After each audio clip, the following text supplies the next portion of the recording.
Hey everyone, it's Vitaly with Good DIY Plans. Welcome back for another DIY woodworking video. Today we're going to be tackling a common problem, which is garage clutter. I'm going to show you how to create a super practical garage shelf that won't break the bank. If any of you have been shopping around for garage shelves, you'll know that metal shelves tend to be pretty expensive and you don't get as much bang for your buck as you would if you were to just build a wooden, simple garage shelf. So why should you stick around for this project? Well, having a well-organized garage shelf can save you time, space, and money. Plus, the design that we're diving into is super beginner friendly. We're gonna keep it cost effective by using 2x4s and just plywood sheets, and we're gonna try to take advantage of all that vertical space in the garage.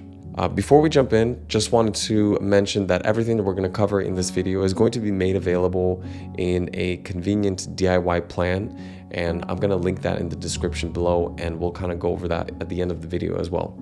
Okay, so let's go ahead and jump in. So first, let's talk about the tools that you're going to need for this project. First, you're going to need a miter saw or a saw. This is just going to be for cutting 2x4s. There's not that many cuts. Precision cuts are best, but it's not a really precise project, and you could get away with a handheld saw, a circular saw, if you don't have a chop saw or miter saw like this. You're going to need an impact driver or a screwdriver to be able to drive those screws with a screw bit as well. You're going to need a drill. This is to pre-drill holes to prevent the wood from splitting. You can use a fancy countersink wood drill bit like this, or if you have just a spare drill bit that you can use in order to pre-drill holes for the wood, that works great as well. You're going to need some 2.5-inch screws, just a small pack, less than a pound. A table saw, this is optional as well. You're only going to need to make just a few cuts for the plywood. And honestly, if you're buying things, your material at stores like Home Depot or Lowe's, they'll cut that for you there in the store, free of charge. And you don't even have to have a table saw, and you don't have to bother with the mess at home either. You're going to need some Tide Bond glue or any kind of wood glue. This is just to make the joints stronger, to make it more safe and secure. But again, if you're just using screws, that's fine as well, especially if you're planning to disassemble it in the future. But wood glue just makes it more secure, in my opinion. And then lastly, this is also optional, but a sander. This will just trim down some of those rough edges. So let's go ahead and dive into how we're actually going to build the shelves here. So first off, you're going to need 3 sheets of plywood. Any thickness is okay. The thicker you go, the more secure they're going to be. These right here are representations of 1/2 inch thick plywood sheets, and you're also going to need to pick up 12 2x4x8s at your local hardware store. So first, start by just creating the frame of the shelf. So you're going to take a full-length 96-inch 2x4, 2 of them on either side. 21-inch 2x4s will go here, 1 in the center and 2 on the ends. Go ahead and use the 2.5-inch screws, just put them in. Wood glue recommended, but not needed if you're planning to disassemble it, or if you're not going to be really loading up these shelves too much. Next is you're actually going to take the plywood sheets. Now these, you can get them again cut at the store, but you just need to make a cut right down the center. So this plywood sheet is 96 inches by 48 inches. So just cut it down the center at 24 inches. So it'll be a 24-inch by 96-inch plywood sheet or plywood cut. So once you have that, just go ahead and secure it to your frame like this. Again, use glue, 2.5-inch screws. Go ahead and secure that. And then go ahead and make a total of 6 of these. Very easy so far. Next, you're going to put them together. So in this step, what you see here is the shelf units are put together and secured with these legs made out of 2x4s. They're 72 inches long each, and the spacing between these, what do we got here, 19 inches, right? Doesn't have to be 19 inches. This is a very flexible plan. You don't have to make it, you don't have to make it exactly like this. This is just a recommendation. The bottom here looks like is at 22 inches. So maybe some of the bigger, kind of more bulky, heavier objects and boxes can go on the bottom, and then some lighter things on top. And then on the very top, you have one more layer of storage, maybe some of the lightest things, or maybe some irregular shaped kind of storage items that can go up there. So secure this with 2.5-inch screws, use wood glue, pre-drill, and get that secured. And then after you do that, go ahead and make the second identical shelving unit as well. And then these two are going to be put together. So again, very simple. So once you've got the second one ready, put them together and then use 2.5-inch screws just to secure the two pieces together, like you see right here. We're using 2.5-inch screws so that they don't poke through, they don't show through, because the total thickness of these 2x4s is 3 inches. So this is going to be a good length for that screw.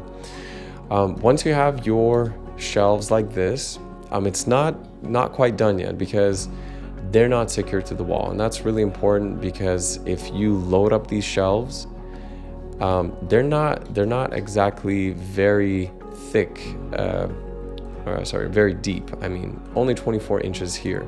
So there is a chance that they could topple over. So you have to secure these to the wall.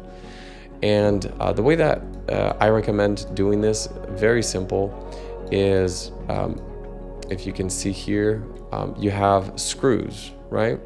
You can take these screws and just directly through the 2x4 at the end here, just put them directly through into the studs of the garage. This can go through the drywall and directly into the studs. If you're not reaching the studs, you might want to use a longer screw, maybe not 2.5 inches, but like 3.5, maybe 4 inches, but 3.5 works just fine in my garage. And I have drywall, and then I have the studs. So it should be able to reach. If you find that it's not reaching, you could drill the hole a little bit deeper, but not too deep, because it still needs to catch on the 2x4 to be able to hold it into place.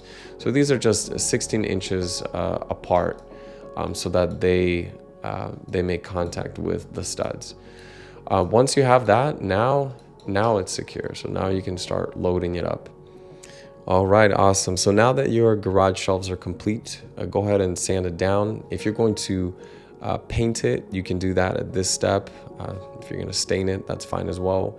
And go ahead and load it up. I recommend heavier items on the bottom, and then just go lighter as you go higher towards the top, although this can handle some real weight as well. As I mentioned before, the DIY guides are going to be available for this shelf, and I also wanted to introduce you to a couple other shelves here as well.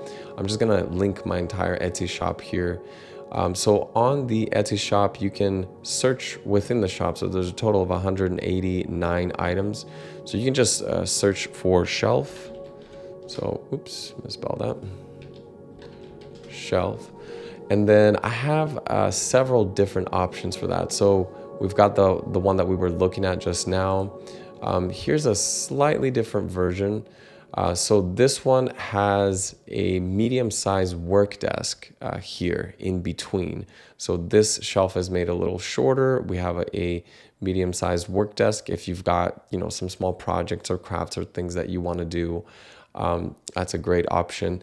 And then also the larger shelf is slightly modified. So you have a bottom portion here. This could be useful for things that you might want to elevate above the ground that shouldn't be close to the ground. If you have, for example, snow or rain that might come into the garage that you might be concerned about, and you just want to make sure it's extra protected. You still have that space below the smaller one if you're just putting things on the ground, like car parts or whatever it's going to be used for. So it's a slightly different design, very similar though. but you do have that medium-sized work desk. So there's this plan. If you need this variation, here are the dimensions for that. So there's a plan available for this. Also, if you have a garage that requires more of like an L shape, this works great for some garages as well. So there's a plan available for this too. So maybe you don't have a garage that has, doesn't have that long space to accommodate two shelves standing side by side, but you want more of an L shape. So there's a plan for this. And then here's the dimensions for this. So all of these plans include a cut list, a shopping list, tools list, materials list. They include helpful links, and the step-by-step guide is very straightforward. There's a written portion, and then there's also images guiding you how to go from from the first step all the way to the last step to completion. All right, everyone, thank you very much for taking the time to watch this video on good DIY plans. If you liked the video, give me a thumbs up. That's very encouraging, and it helps me make more of these videos. And if there's something specific that you want me to cover, I do have 189 plans. If there's something you're interested in, let me know in the comments, and we'll go from there. Again, thank you very much. Have a good day.